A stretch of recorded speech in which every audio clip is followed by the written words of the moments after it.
সভাপতি হযরত মাওলানা দেলোয়ার হোসেন হাফিজাহুল্লাহের 35 বছরের দীর্ঘ সফল নিবেদিত সেবাকে শ্রদ্ধা ভরে স্মরণ ও সম্মান জানাতে আমরা এখানে একত্রিত হয়েছি। তিনি শুধুমাত্র প্রতীক নন, আমাদের শিক্ষক, অর্থাৎ গণমানুষের পথ প্রদর্শক এবং আধ্যাত্মিক অভিভাবক। আজকের এই বিদায় অনুষ্ঠানে তার অবদানের প্রতি বিদায় অনুষ্ঠান, দায়িত্ব হস্তান্তর অনুষ্ঠান, ওনার অবদানের প্রতি ভালোবাসা এবং কৃতজ্ঞতার বিমূর্ত প্রতীক হচ্ছে আজকের এই অনুষ্ঠান। সম্মানিত অতিথিবৃন্দ এবং আগত সকলের উদ্দেশ্যে আমি এই পর্যায়ে বক্তব্য রাখার জন্য অনুরোধ করছি আমাদের অটক মসজিদ পরিচালনা কমিটির সম্মানিত অর্থ সম্পাদক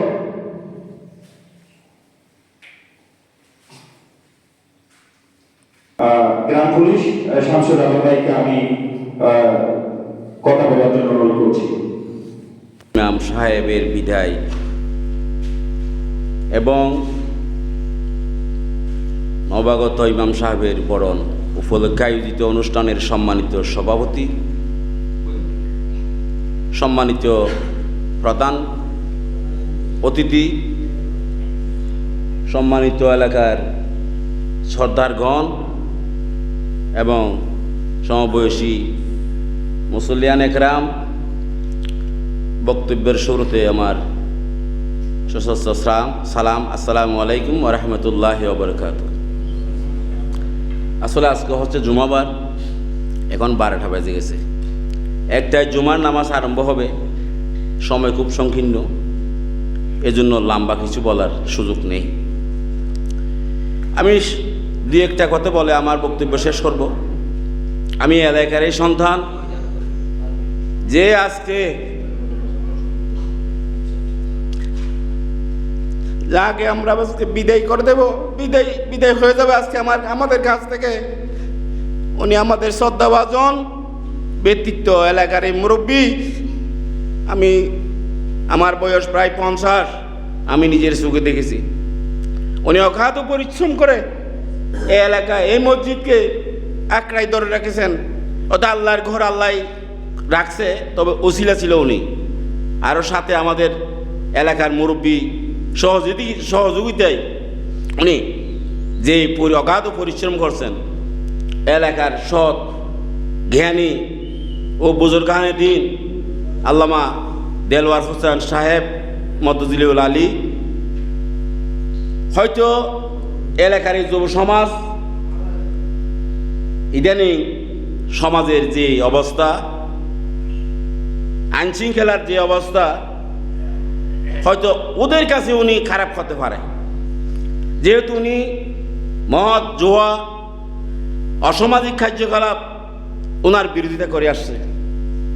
এজন্য হয়তো যুব সমাজের কাছে খারাপ করতে পারে। কিন্তু উনি কি জিনিস, উনি যে একজন কেমন ব্যক্তিত্ব আমরা এখনো জানি না, বুঝি নাই। আমরা বুঝবো এখন থেকে, আজ থেকে আমাদের বুঝতে হবে, বুঝবো, সবারই বুঝবে। ওনার যখন বিদায়, আজকেই বিদায়, আমরা তো আগামী মঙ্গলবারে বিদায় করার কথা ছিল।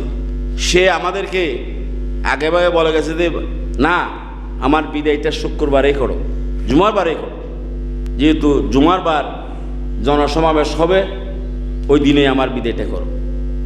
কি দরকার ছিল আজকে ওনাকে সকালে এখানে এসে মসজিদে ঝাড়ু দেওয়ার জন্য, মসজিদ কোঁচানোর জন্য এবং ওই যে বাইরে আঙ্গিনা পরিষ্কার করার জন্য? তো আজকে না করলে চলতো, পারত। তার প্রমাণ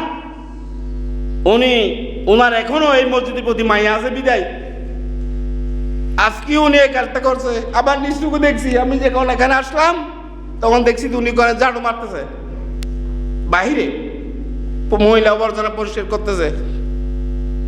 তো আমি বিশেষ কিছু বলবো না, আমি ওনার স্মৃতিচারণের দুই একটা কথা না বললেও হয় না। আমাদের এই বিশাল সমাজ কেরণছড়িবাসী, আমাদের মধ্যে একটা 60টা সমাজ আছে। আমাদের পূর্বের বক্তারা বলে গেছে 60টা সমাজ আছে এখানে। এই 60টা সমাজের মধ্যে 8টা সর্দার আছে।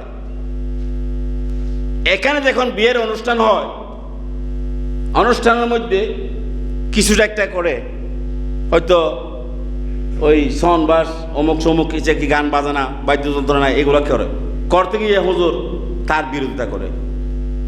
ওখানেও করছে, মধ্যেও করছে, এখনও শেষ বেলায়ও করছে। সে বিরোধিতাও নাই, ও পছন্দ করতো না, গান বাজানো পছন্দ না। তার কারণে আমাদের সমাজের সবাই সর্দারকে বলে, আমরা বৈঠক করে বলেছি কোনো সমাজে গান বাজনা চলবে না, চলতে পারবে না। যেহেতু আমাদের হুজুর সেই তার বিরোধিতা করছে, যে পারছে না, সেই সমাজে এটা অসামাজিক কার্যকলাপ, সমাজে এটা চলবে না। তাই আমি সময়টুকু নষ্ট করতে চাই না, আরও অনেক বক্তারা আছে। আমি সংক্ষিপ্ত আলোচনা এই মুহূর্তে শেষ করলাম। আসসালামু আলাইকুম ওয়া রাহমাতুল্লাহি ওয়া বারাকাতুহু।